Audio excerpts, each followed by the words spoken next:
Welcome to our site. Thanks for showing interest in our mini orchard collection. It's really going to transform the way you grow your own fruits in your garden, not just this year, but for the next 40 to 50 years. So what do you get? You're getting Victoria plum. Without doubt, year in, year out, the most popular plum because it tastes great, it's juicy, it's sweet, and it's so basically multi-purpose in the kitchen. Jams, pies, preserves, you name it, you can do it with Plum Victoria. You've got Pear Conference, sweet, juicy, just bursting with that lovely juice that comes, it drips off your chin off of fully ripe fruit. Magnificent. Then you've got Braeburn apple, without doubt the UK's most popular eating apple, and deservedly so. It's crisp, it's tangy, it's juicy, and it will last for many, many weeks after picking, up to 12 weeks from picking. So these three trees will give you literally hundreds of pounds of fruit from around about the second, third year. But don't worry, you'll get some fruit this year, you'll get a little bit more next year, and from the third year onwards, you will get big, bumper, commercial-sized crops that will go on for 40 to 50 years. These are the commercial grade trees. They're on special roots. They've been grafted, and I'm going to explain that to you in a few minutes. So you've got these special roots which stop the tree getting too big. However big or small your garden, even if you want to grow these in pots on the patio, you can, because they'll never get taller than approximately 6 foot after 10 years. Now, I promised I'd explain what rootstocks were and what they do, and most importantly, the difference that these rootstocks will make to your trees when they're planted in your garden. This particular tree is apple Braeburn. Okay, beautiful crisp apple, really, really tasty. What you can see here, you've got two parts to this tree critically. You've got the roots, okay, nice roots, bare root. This is how the commercial growers would plant them through choice. They establish most quickly when you've got bare root trees, particularly when they're trees of this age, which is why this is the perfect time for you to be planting them. You've got the rootstock, which is this area here. This process, believe it or not, started 4 years ago. That's when this tree, when the whole thing began life. Just here, this swollen area that we can see just near my finger, what you've got there is what's called the graft. Okay, so you've got the rootstock here. This is the thing that makes the tree dwarf and makes it give you big bumper crops. A piece of the Braeburn apple has been taken, it's been grafted onto the rootstock 2 years ago, and that's what's giving you this beautiful tree now. We're going to show you how to plant a fruit tree. Okay, it's really, really straightforward. It doesn't matter what kind of fruit tree you want to grow in your garden, whether it's a cherry, whether it's an apple, a pear or a plum, doesn't matter. The same technique applies. Okay, so stage one. I've got myself a spade here. I've decided this is where I want to actually plant the tree. So I'm going to take myself out a nice planting hole. Okay, now I'm really lucky at home because what I've got here is just the best soil. It's lovely, silty loam, great to work. And of course, many of you guys at home will have similar soil, but it doesn't matter. Again, it doesn't really matter what the soil type is. You can grow them in any soil. So here we are, planting hole. You can see here, I'm taking it down to a reasonable depth. Okay, one more spadeful. Right, I'm going to pop my spade there for a minute. This is one of the really important tricks now. When you're planting any tree in the garden, get yourself a fork. This is my favourite fork. Just fork over the bottom of the hole. And people say, well, why'd you do that? One of the reasons you would do that is because it allows the roots to penetrate deeper and wider into the soil. Now, because I've fluffed that up a little bit, I perhaps just need to take a small amount additionally out. Now, the next step. When you plant trees, one of the most important things is to pop some food in. This is blood, fish and bone. You'll see this in the fertiliser section of the website. Just dust some of this on, literally around about that much, because again, this is an opportunity to feed this tree so you get it off to the best possible start. Okay, then just fork that in. Okay, now here's the tree. Again, top tip here, get yourself a bucket of water. Okay, now I've got a good bucket here. I'm just going to top that up a bit more. Okay, I think that'll probably do.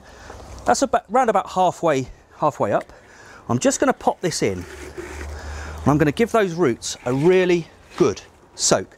Doesn't need to be too long, you know, a minute, 2 minutes, just as long as you've got. But what it's doing is it's just bringing those roots back to life, tenderising them if you like, so that they're ready to start drawing liquid up. Now, the next job is position it in the planting hole. What you'll see here, the graft mark here, which is just above the soil level, I can do this by eye. if you're not sure, get a piece of wood and lay it across the top of the hole as a guide. Okay, and now all I'm going to do is I'm just going to put a little bit of this soil just in there, just gently. And then here's a trick that was shown to me by one of my horticultural college lecturers. If you just give the tree a little shake, it just allows the soil to get in there among those delicate roots. Okay, now again, I think that's nicely upright, so I'm quite confident here to just backfill a bit more soil. And this is one of the most important stages, so I'm happy it's upright. There we are. I'm just now going to firm the soil in. It doesn't have to be really hard, but put your full body weight on there. Okay, that's looking good. So off we go. Bit more soil around here. All the time, of course, making sure that that graft union is going to remain just above the soil level. Okay, there we are. Now, what I'm going to do now is I'm going to create a shallow area just there, so that when I water the tree in, the water collects there, which is perfect. So when the water collects there, it will then go down to the roots exactly where it needs to be. So here goes. The tree's in. I'm happy with its position. I'm happy it's straight. In we go with some water. And you can see the water's going straight into the soil just where the tree has been planted. It's not running away because we've created that lovely saucer shape there to collect the water. We give it around about 1 to 2 gallons. And as the tree emerges, here we are in early March. Perfect time, March, April and into May, perfect time for planting trees and shrubs. Here we are. This will break bud within the next 1 to 2 weeks. You can see the buds are just beginning to show signs of coming back to life. You'll get some blossom this year, you'll get a limited amount of fruit this year, and then for years and years to come, that in this case is a perfect pear tree right adjacent to the patio. Now I mentioned earlier, you can also grow these in pots on the patio. So if you want to take full advantage of the mini orchard but you think you haven't got space, or even perhaps you're moving house fairly soon, don't worry about it.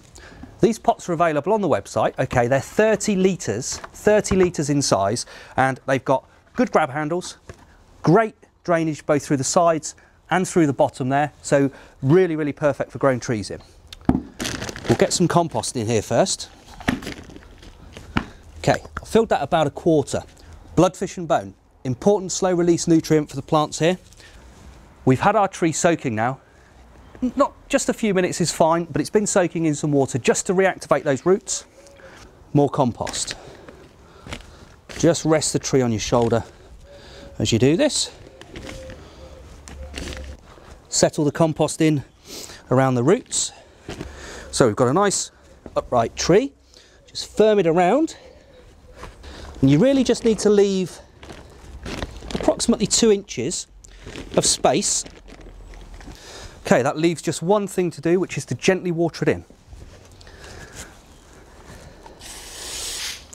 Okay, I'm happy with that. The tree's nicely upright. The rootstock here is above the level of the compost, which is exactly where it needs to be.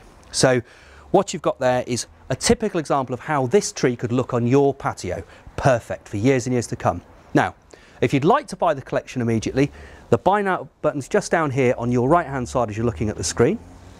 You'll get Victoria plum, delicious. You'll get Braeburn apple, just so zesty and tangy, and you'll also get Conference pear. 3 of the very best variety included. Buy them now. We'll ship them to you within 5 working days, and you can be picking your own delicious fruits from your patio or your vegetable garden, your fruit garden for the next 40 to 50 years.